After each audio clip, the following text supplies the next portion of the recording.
Welcome to the American College of Surgeons Bulletin Brief from the front line, Surgeons' Voices. With me today is a return guest, my friend, Professor Ronan O'Connell. Ronan is president of the Royal College of Surgeons in Ireland. Welcome, Ronan. Thank you, Steve. Good to see you. Great to have you back. Here we are about a year since we last spoke about the pandemic and what had happened to the Royal College of Surgeons in Ireland and to surgery in Ireland. So perhaps you could start out by telling us the current state of affairs as of late April in Ireland. We had a really bad experience in January, and I think it was because the restrictions were opened up a little bit in December around Christmas time, and of course the Irish like their Christmas and they like family coming in from abroad. And so we imported quite a bit of COVID, particularly the UK variant that came in. And so we had up to 8,000 cases a day in January, early February, which brought, and the government brought in level 5 of 5 lockdown. And we've basically been in that since the last week of December. So still right now at the end of April, there are no non-essential shops open in Ireland. If you can imagine, the pubs in Ireland haven't been open in 13, 14 months. So goodness gracious, what will happen when they do open? And we have a travel restriction until last week. It was within 5 kilometers. So you would be stopped by the police. And if you didn't have a good excuse, you could be fined. We have curtailed international travel severely. So you have to now obligatory quarantine if you come into Ireland. So that's a 10-day quarantine, and there is no ifs or buts. You've just got to do it. But with that, we've now got down to our lowest levels of COVID per day since last October.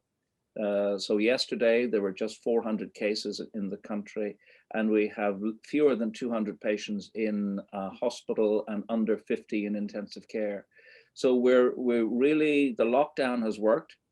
I guess international travel restrictions are going to remain for many months.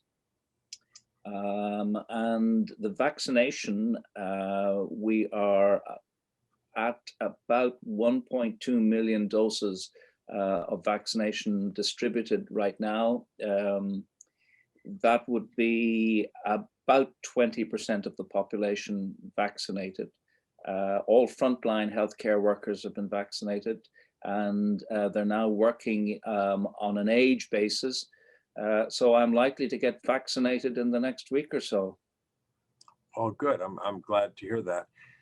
So what's happened with surgery? You mentioned the words non-essential, and in the US, that's a term we had used at one point for non-essential surgeries. And just like this time last year, in or about January, February, there was a serious curtailment of scheduled care. Clearly, oncological, life and limb sparing surgery went ahead. And I guess we were in a much better place because we had what we had talked about last time we met. We had, if you like, COVID safe areas. And the teams were much better prepared, and so there wasn't the panic about it that there had been in the previous iteration. Our trainees, the numbers of cases dropped to about 50 to 55% of the trainee cases for a period, but now we're pretty much back up to 100%. So yes, there has been overall a decrease in the trainee experience, but it hasn't been actually quite as bad as we feared. Well, while we're on the subject of training, clearly a lot of education has shifted from the venue of, for example, the college or UCD or other institutions to remote. Now that things are under control, will people be coming back to in-person meetings and in-person education, or are you planning to continue virtual education? Well, that's a really interesting question, because we perforce had to go to an online model for much of the continuing medical education, and for the non-technical training that goes on in the background. And that has allowed actually a much wider audience to participate. And so people didn't have to come to the college, even though it's a small country. It can mean, if you're in Limerick or Cork, it's a 2.5 hour drive each way to come and for a day's education. And this can now be delivered remotely. I think, and it's going to be most interesting challenge, this is a disruptive innovation in the way we do things. It's a bit like the mobile phone, the digital camera. I don't see us going back to anything but a hybrid model. And the challenge actually is how we're going to deliver a hybrid model, because it doesn't comfortably sit. And you and I have been at meetings where somebody has come in remotely on screen and you have an audience in the lecture theatre. And it's not as comfortable as a presence. And it's not actually as comfortable as doing it completely online. So that's going to be an interesting challenge. I don't know how you're planning for the clinical congress in the fall for the American College. Is that going to be hybrid, or how do you plan it?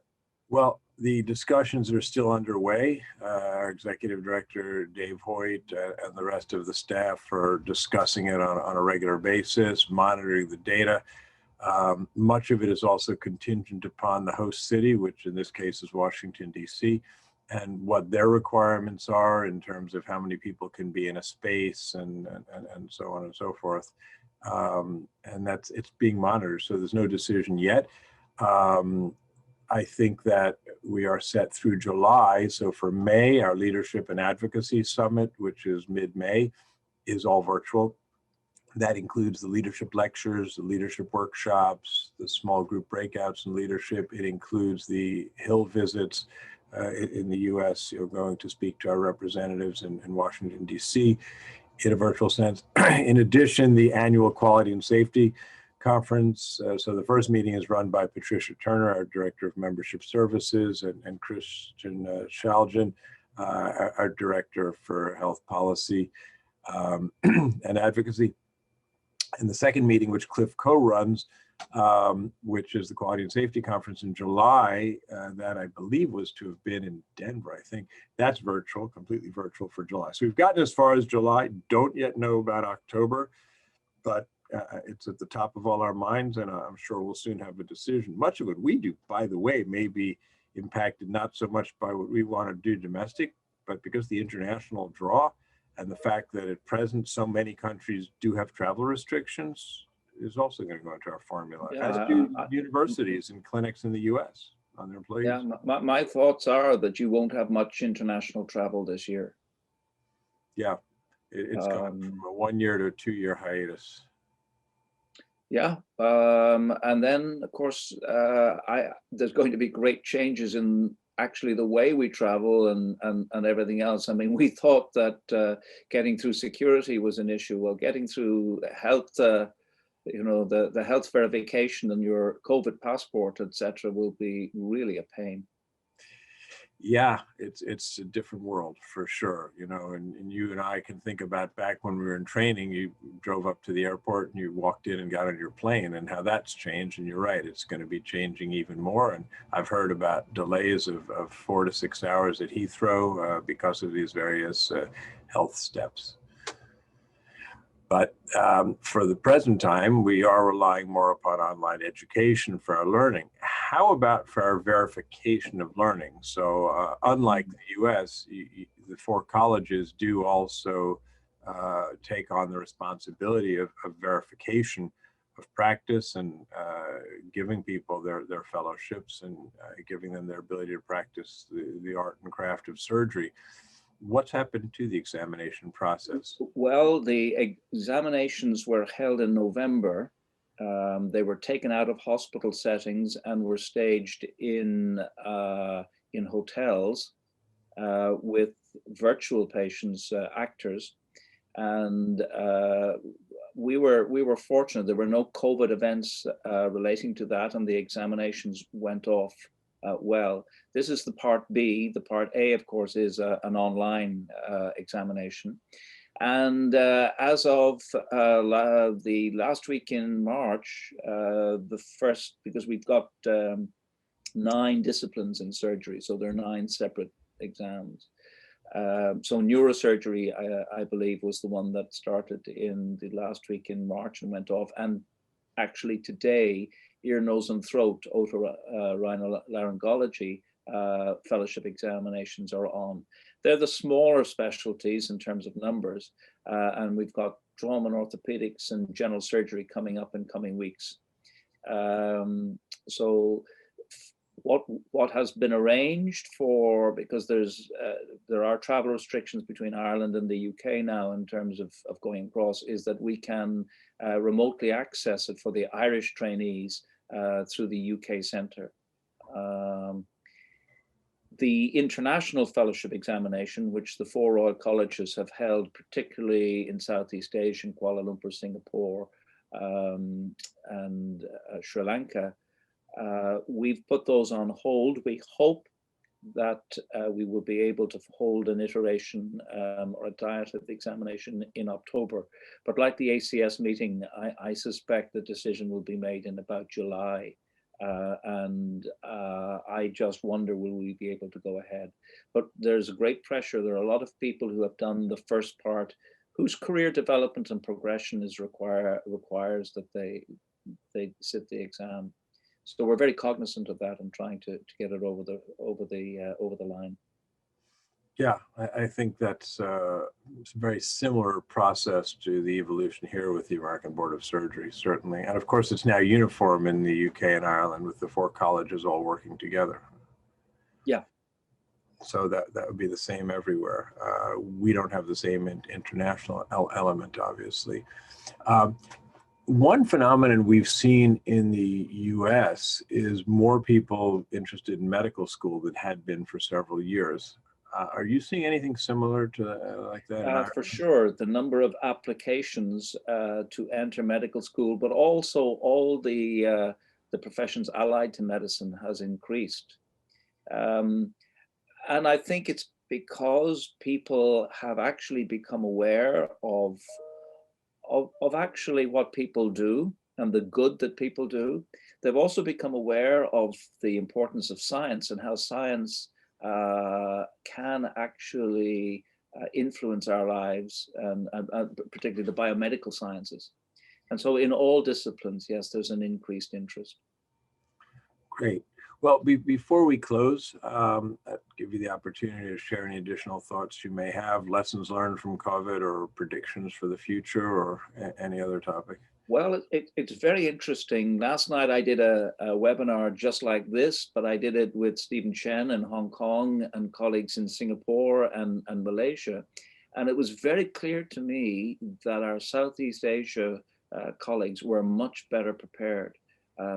They had experienced SARS, and the governments had political decisions had been made to invest in preparation and to have very, very rapid response in terms of lockdown. And it is truly extraordinary that Hong Kong, for example, has had very, very few deaths. In terms of ranking per head of population, Hong Kong ranks 164th. I'm sorry to say United States wins the gold medal, and Ireland were down ranked 68th. So and you'd say they were so close to the epicenter of this that how could it be so successfully managed? And the answer is because they were prepared. And I think that is actually the biggest lesson we will learn as a society, is that, you know, disasters happen, pandemics happen, and the only way to get through them is to be prepared, to rehearse and be prepared. And that goes from downtown gas explosions to pandemics, to avalanches, to earthquakes. It's the same thing. You must anticipate nature is going to, is going to erupt from time to time, and we must be prepared for it. Well, those are excellent reflections on disaster preparedness. Very, very helpful thoughts. Thanks again, Ronan, for your time today. Always great to see you, albeit still on Zoom more than a year later, but hopefully one day in person again. I look forward very much, Steve. Thanks for having me. Cheers.